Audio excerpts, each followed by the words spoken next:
चलो बच्चों आगे बढ़े आज की क्लास में। आवाज़ मेरी आज भी ख़राब है तो थोड़ा सा देख लेना।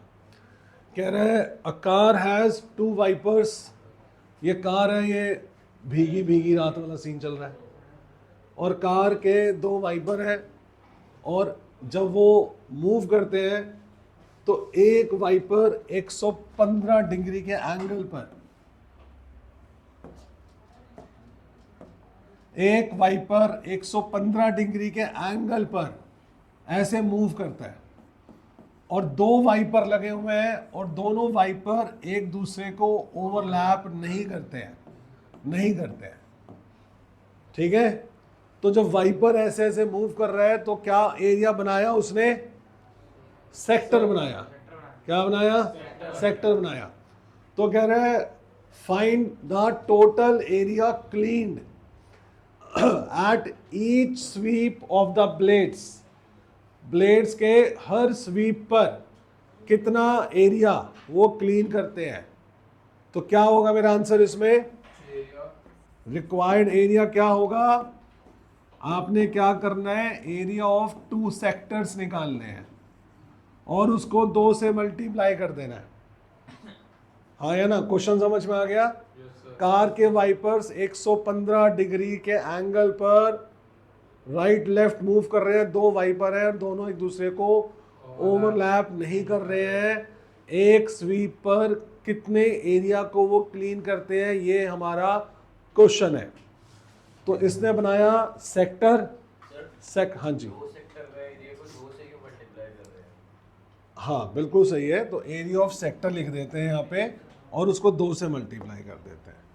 तो area of sector is pi r square theta by 360 2 multiply pi की जगह 22/7, आर की वैल्यू है 25 multiply 25 multiply 115 divide by 360 degree. Clear है बच्चों यहाँ तक? अब देखें जरा क्या हमारा आंसर आने वाला है। कुछ कट तो रहा नहीं है। अच्छा ये कटेगा 7 से 7 नहीं कटेगा, नहीं कटेगा। चलो काटने की क्या जरूरत है, मैं कैलकुलेटर यूज कर लेता हूँ।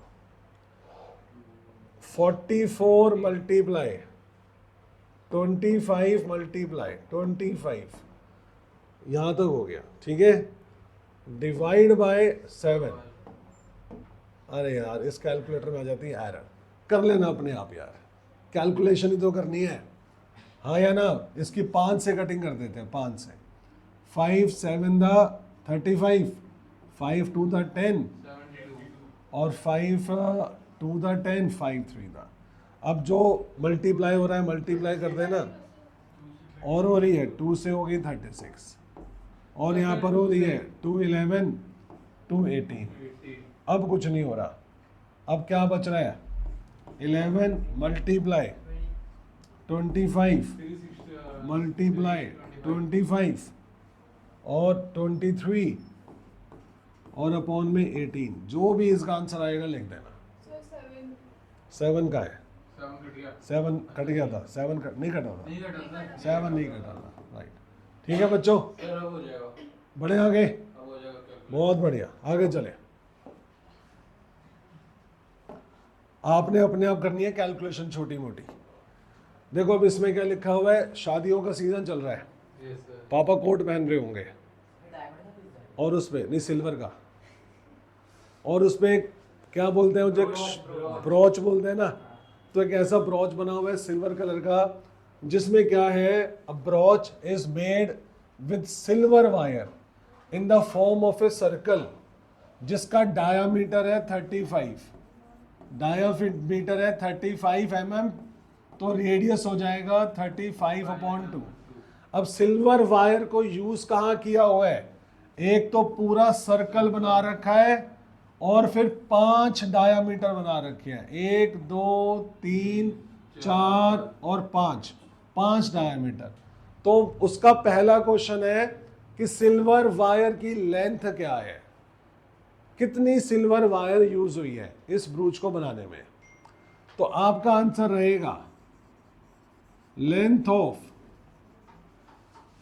विच इज इक्वल टू, एक तो कहाँ यूज हो रहा है भाई, एक तो कहाँ यूज हो रहा है सरकमफ्रेंस में 2 पाई आर, और एक कहाँ यूज हो रहा है 5 डायामीटर, 5 डायामीटर, हाँ या ना। एक ये रहा, दूसरा ये रहा, तीसरा ये रहा, चौथा ये रहा, पांचवा इसमें नहीं है, ये फिगर में नहीं है, लेकिन क्वेश्चन में बोला हुआ है मेकिंग 5 डायामीटर्स। क्लियर? तो ये निकल जाएगी सिल्वर वायर की लेंथ। तो सिल्वर वायर की लेंथ होगी 2 मल्टीप्लाई 22/7, आर की जगह 35/2 प्लस में 5, और डी की जगह क्या आएगा 35 आएगा।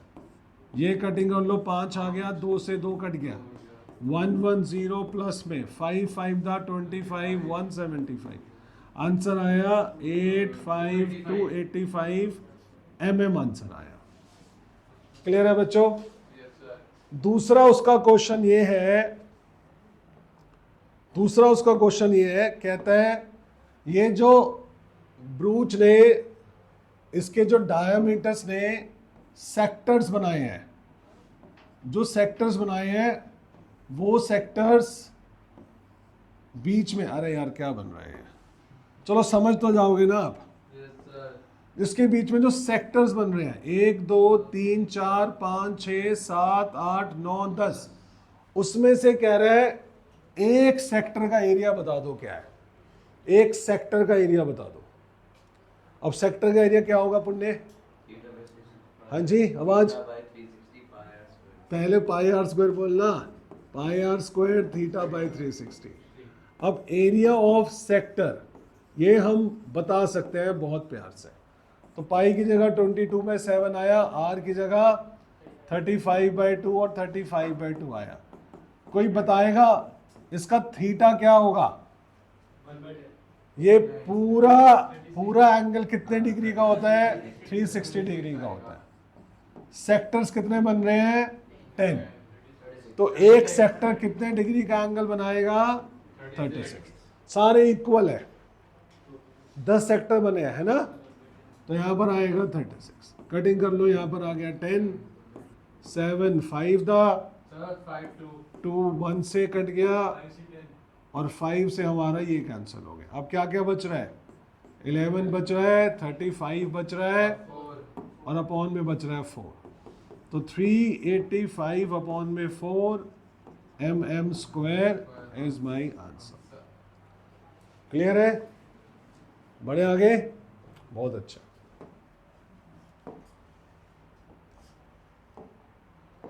अगला क्वेश्चन देखें, कह रहे हैं जैसे ब्रूच था ना वैसी अम्ब्रेला है, और अम्ब्रेला के जो रिब्स हैं वो टोटल 8 रिब्स हैं, एंड अम्ब्रेला हैज 8 रिब्स। और कह रहा है ये अज्यूम कर लो कि वो एक सर्कल फॉर्म कर रही है, तो आपने बस ये वाला पार्ट अज्यूम कर लेना है। तो टोटल 8 रिब्स हैं, 1 2 3 4, तो 1 2 3 4 5 6 7 8 रिब्स हो गई। तो कह रहा है अगर इसका रेडियस 45 सेंटीमीटर है, तो आपने 2 कंसेक्यूटिव रिब्स के बीच का एरिया निकालना है। तो 2 कंसेक्यूटिव रिब्स के बीच का एरिया क्या बना रहा है? फिर से सेक्टर बना रहा है। तो आपको इसका सेक्टर का एरिया निकालना है। तो एरिया ऑफ सेक्टर का फॉर्मूला है पाई r square theta by 360। Pi की जगह, हाँ जी, बगल, यानी कि ये वाली और ये वाली, इसके बीच का, ठीक है। तो 22/7 आर की जगह आएगा 45 मल्टीप्लाई 45, 360 एज इट इज। अब ये थीटा की जगह क्या आएगा? 45। बिल्कुल सही है। अब आपने क्या करना है, 360 डिग्री कंप्लीट एंगल को जितने सेक्टर्स बन रहे हैं उस सेक्टर से डिवाइड कर दो, नंबर ऑफ सेक्टर से। तो सेक्टर से डिवाइड किया तो आपको मिलता है 45। यहाँ पे आपने रखना है 45, ठीक है। नहीं, कैलकुलेशन आपके लिए, यहाँ आप लोगों ने कैलकुलेशन करना है, ठीक है। नहीं, सॉल्व कर लेना है इसे। आगे बढ़े, अगला क्वेश्चन देखें। ये इसे बोलते हैं लाइट हाउस। जब शिप्स आती है ना किनारे पर, तो कुछ एरिया वहां पर ऐसा होता है जहां अंडर वाटर रॉक्स होती हैं। तो एक ना लाइट हाउस ना एक लाइट मारता है और सामने से आने वाले शिप्स को वार्न करता है। मान लो ये लाइट हाउस की लाइट है, ऐसे ऐसे चलती है, तो बोलते हैं भाई जहां जहां तक मेरी लाइट जा रही है उस एरिया से नहीं आना, उस एरिया से नहीं आना। तो बताना इस लाइट ने क्या बनाया, सेक्टर बनाया, है ना। लाइट ऐसे ऐसे मूव कर रही है। तो अब ये लाइट क्वेश्चन क्या है, to warn ships for underwater rocks, एक light house spreads a red colour light over a sector of angle 80 degree.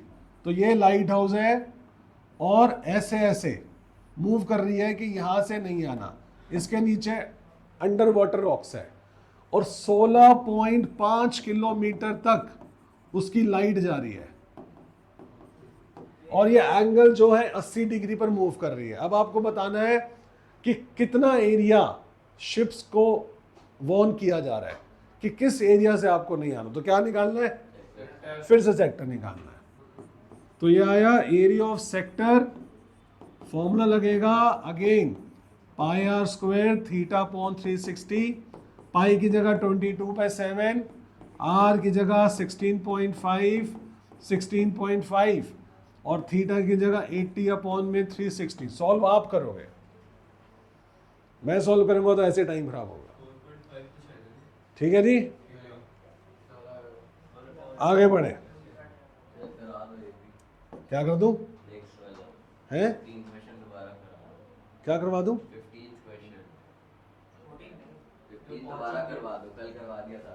अच्छा ये बोल रहे तो। चलो क्वेश्चन नंबर 15 देखें। तो कह रहा है एक ना टेबल पे डिजाइन बना हुआ है, टेबल पे डिजाइन का एक क्लॉथ पड़ा हुआ है और उस पे कुछ इस तरीके से डिजाइन बने हुए हैं। तो हमको ना इस डिजाइन का एरिया निकालना है।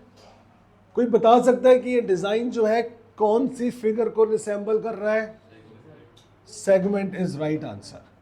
तो अगर हम यहां पर हमारा पॉइंट है, इसको इससे ज्वाइन कर दो। तो आपको बच्चों क्या करना होगा, क्वेश्चन क्या कह रहा है, कह रहा है round table cover has 6 equal design, 6 equal design है।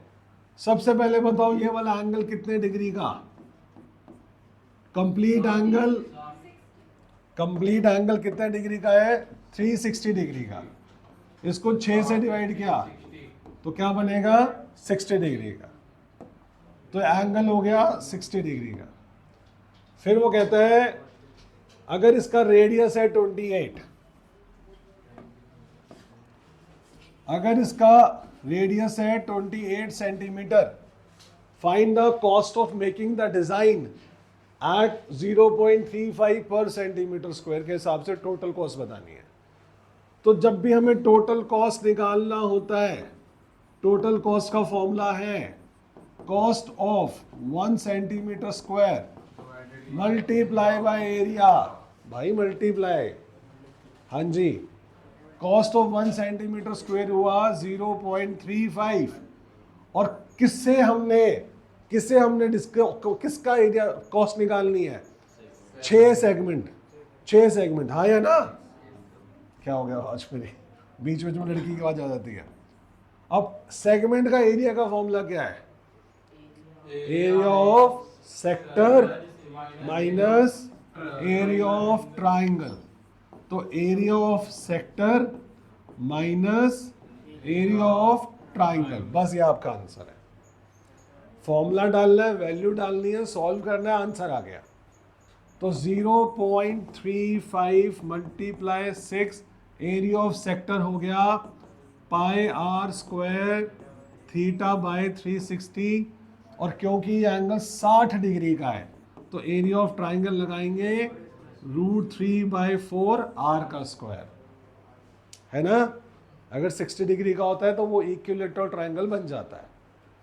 तो 0.35 मल्टीप्लाई 6 मल्टीप्लाई पाई की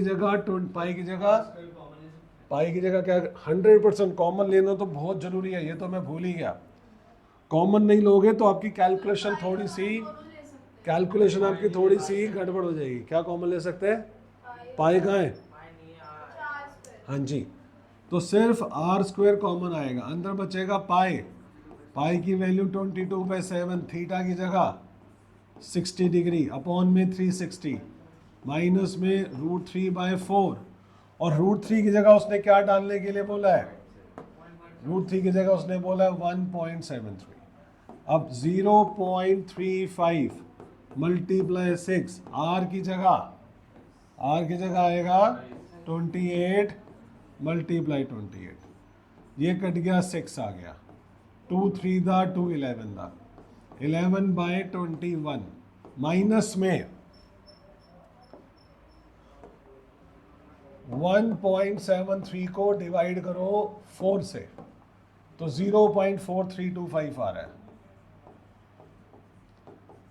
आप जब करोगे तो आप एलसीएम लेके भी कर लेना चाहे, या मैं अभी इसे ऐसे नहीं कर रहा, रुको, आप बोलोगे सर कैलकुलेटर से कर देते हो आप, तो 1.73/4, अब 0.35 मल्टीप्लाई 6 मल्टीप्लाई 28 मल्टीप्लाई 28, एलसीएम ले लो 21 और 4 का, 44 माइनस 1.73। ठीक है बच्चों? अच्छा, क्या गलत कर दिया मैंने? हाँ, तो भाई अभी थोड़ी सी कैलकुलेशन होगी। 21 को मल्टीप्लाई करना है 1.73 से, तो आंसर आ रहा है 36.33, तो 36.33 लिखना पड़ेगा। तो 36.33। अब ये देखो थोड़ा बहुत तो कट गया, ये इससे कैंसिल हो गया 3 से, यस और नो? अब क्या क्या बच गया दोबारा से देख लो। चलो ये भी बढ़िया, 3 से ही कट गया, ये कैंसिल हो गया। 0.35 को 2 से मल्टीप्लाई कर लो, यहाँ पर आ गया 0.7, फिर आ गया 128, ठीक है जी, और माइनस करना क्या आएगा इसमें से? 44 में से माइनस करो 36.33 तो 7.67। अब इसको मल्टीप्लाई कर लेना, आंसर मैच हो जाएगा आपका। ठीक है, बढ़िया, आगे बढ़ते हैं। अगला क्वेश्चन देखें, क्वेश्चन नंबर 15 की नंबरिंग गलत हो रखी है। हाँ, ये क्वेश्चन हम लोगों ने लास्ट क्लास में कर लिया है। आगे बढ़े।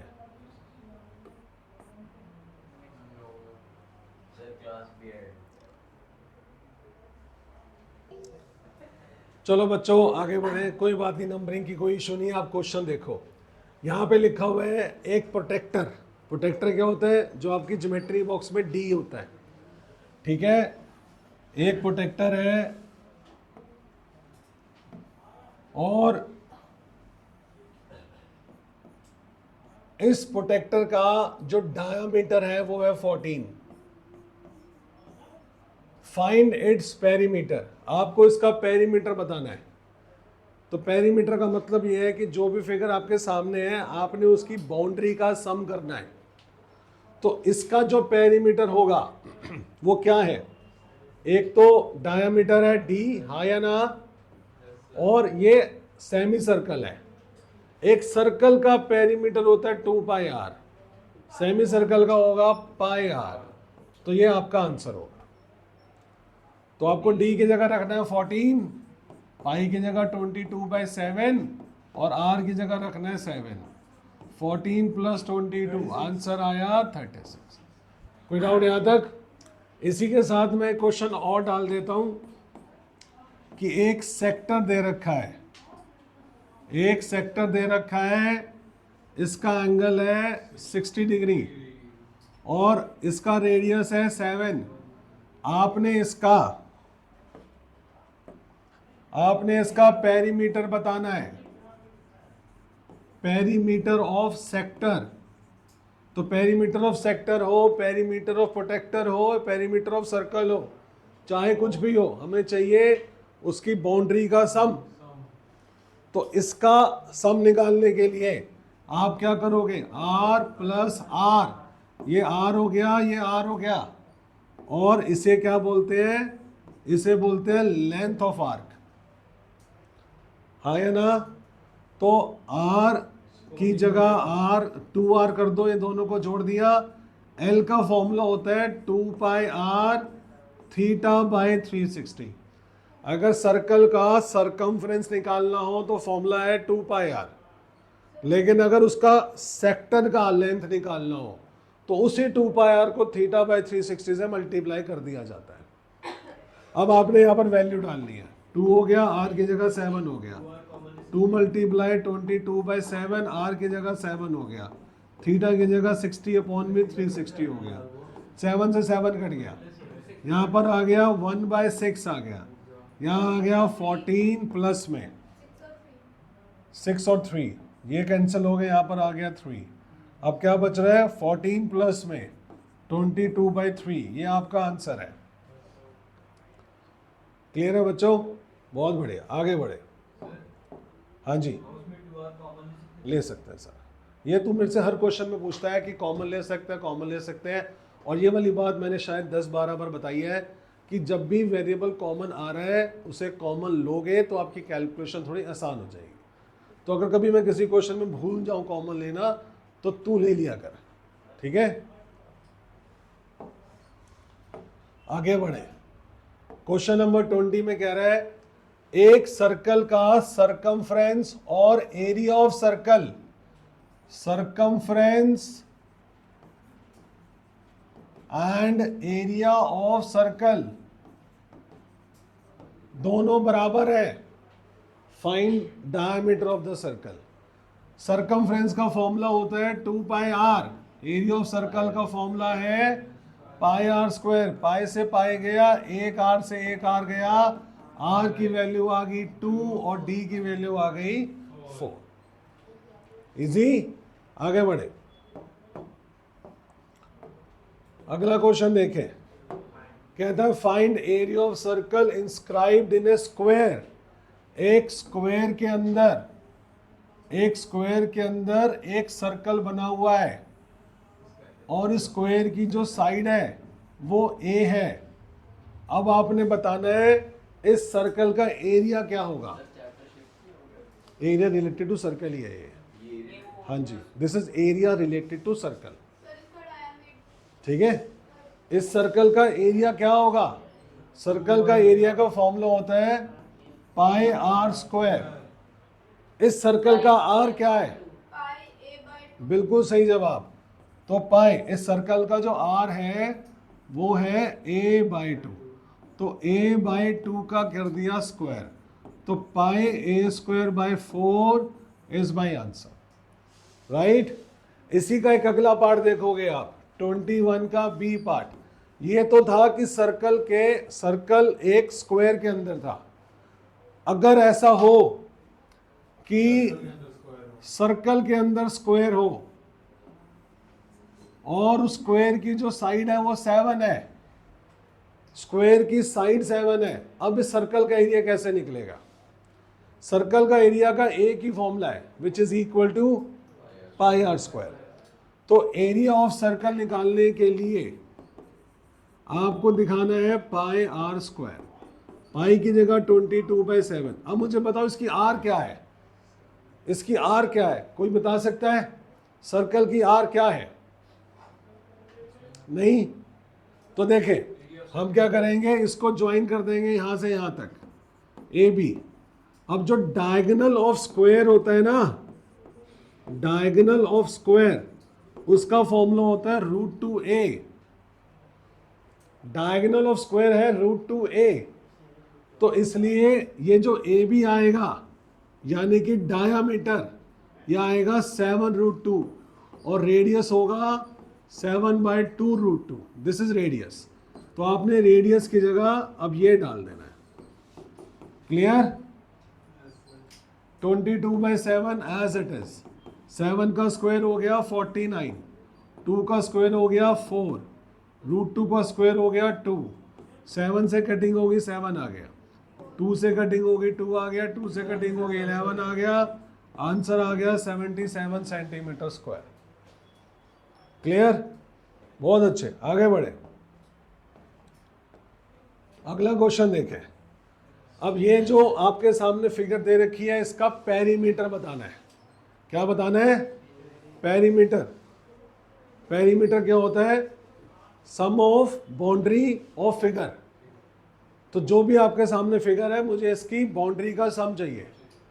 तो भाइयों ये तो बहुत आसानी से हो जाएगा। ये तो हमारा आ गया 20, साइड वाला हो गया 14, ये वाला हो गया 20। ये क्या चीज है? ये कैसे आएगा? यहाँ पे लिखा है AED is a semi circle और ABCD इज अ रेक्टेंगल। तो अगर ये 14 है, अगर ये 14 है तो यहाँ पर भी 14 ही होगा। और ये एक सेमी सर्कल है। अब सेमी सर्कल का अगर मुझे लेंथ निकालनी हो तो वो कैसे निकलती है? सर्कल की लेंथ कैसे निकलती है? सर्कल की लेंथ कैसे निकलती है? वो होती है 2πr। तो सेमी सर्कल की लेंथ कैसे निकलेगी? वो निकलेगी πr। अब इसका r क्या है? r है इस 14 का हाफ, हाँ या ना? तो यानी कि 7। तो 20, 40, 54 प्लस में 22/7 इंटू 7, ये कैंसिल हो गया, 76 सेंटीमीटर हमारा आंसर आ गया। क्लियर? आगे बढ़े। अगला क्वेश्चन देखें। एक ट्राइंगुलर पार्क पर तीन हॉर्सेस बंधे हुए हैं। एक ट्राइंगुलर पार्क पर 3 हॉर्सेस को हमने रोप से बांधा हुआ है और जो उसकी साइड है, ट्राइंगुलर पार्क ऑफ साइड्स, एक की साइड है 35 मीटर, एक की साइड है 84 मीटर और एक की साइड है 91 metre. With the help of rope जिसकी लेंथ है 14। तो घोड़ा क्या कर सकता है? सिर्फ 14 तक जा सकता है, सिर्फ 14 तक जा सकता है, सिर्फ 14 तक जा सकता है। इस वाले एरिया में horse can graze the grass, right? आपको बताना है कि वो कितने एरिया में ग्रास को ग्रेज कर सकता है, आपने ये बताना है। ठीक है? तो क्या है बच्चों? ये सेक्टर है, बिल्कुल सही है। ये आएगा A, ये आएगा B और ये आएगा C। तो area in which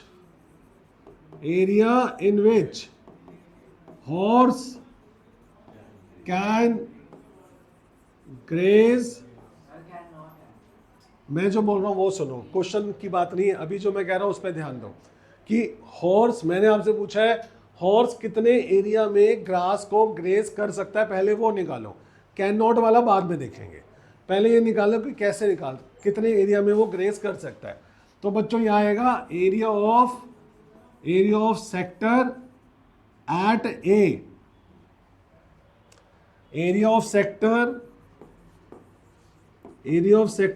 eight A plus area of sector at B और आएगा area of sector at C, हाँ या ना?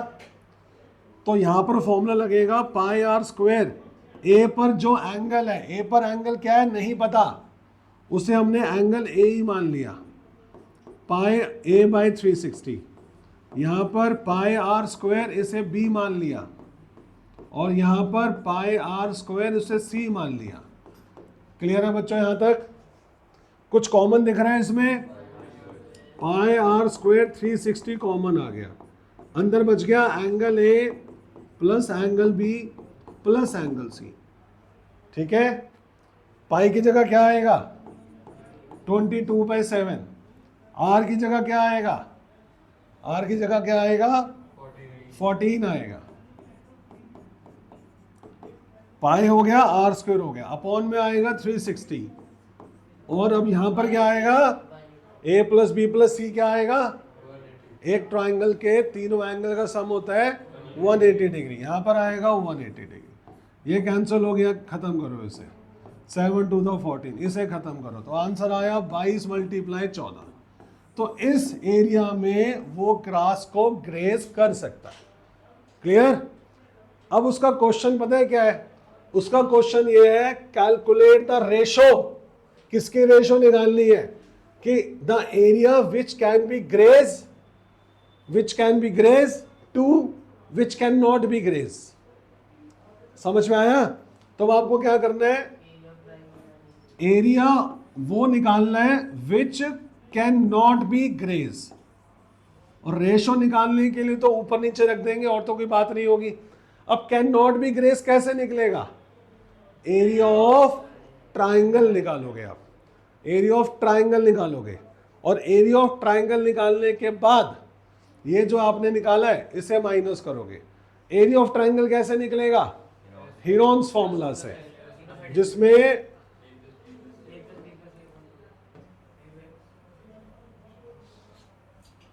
तो अब हम निकालेंगे एरिया ऑफ ट्राइंगल, जिसके अंदर ए की वैल्यू क्या दे रखी है, जिसमें ए की वैल्यू दे रखी है 35, बी की वैल्यू दे रखी है 84 और सी की वैल्यू दे रखी है 91। पहले आप एस निकाल लो, A plus B plus C divide by 2, 35 plus 84 plus 91 divide by 2। तो एस आ रहा है 5 4 9 और 1 10, 8 3 11 और 210 हो गया, अपॉन में 2 105 आ गया। एरिया का फॉर्मूला होता है s minus a, s minus b और एस माइनस सी। तो area is equal to s की जगह 105, 105 में से 35 को माइनस करो, ठीक है 70 आ गया। 105 में से 84 को माइनस करो, पक्के वाली बात, गलत मत बताइयो। और 104 में से 91 को माइनस करो, 105 में से 14, चलो बढ़िया। अब इसके फैक्टर्स ढूंढो। 105 कैसे आ रहा है? 3 से कटिंग कर लेते हैं इसकी। 35 आ रहा है ना, 35 का मतलब हो गया 7 और 5। 105 के फैक्टर्स लिखो, 5 मल्टीप्लाई 3 और 7। 70 के फैक्टर लिखो, 7 2 और 5। 21 के फैक्टर लिखो, 7 और 3। 14 के फैक्टर लिखो, 7 और 2। तो एरिया बच्चों फाइनली मेरे को क्या मिल रहा है? 2 5 का 1 5 बाहर, 4 7 के 2 7 बाहर, 2 3 का 1 3 बाहर, और 2 2 का 1 2 बाहर। ये हमारा आंसर आ गया। मल्टीप्लाई कर लो, इसे कितना आ रहा है? 35 10 कितना आया? 1470। 49 मल्टीप्लाई 6 कितना 5 30 मल्टीप्लाई 30, 1470। क्लियर है बच्चों? तो दिस इज 1470। अब उसने क्या कहा था? रेशो निकालनी है। किसकी रेशो निकालनी है?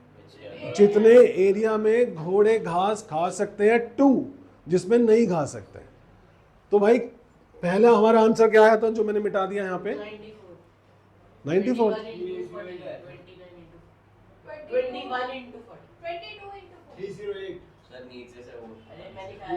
कमाल करता है यार। 22 इंटू 14 है।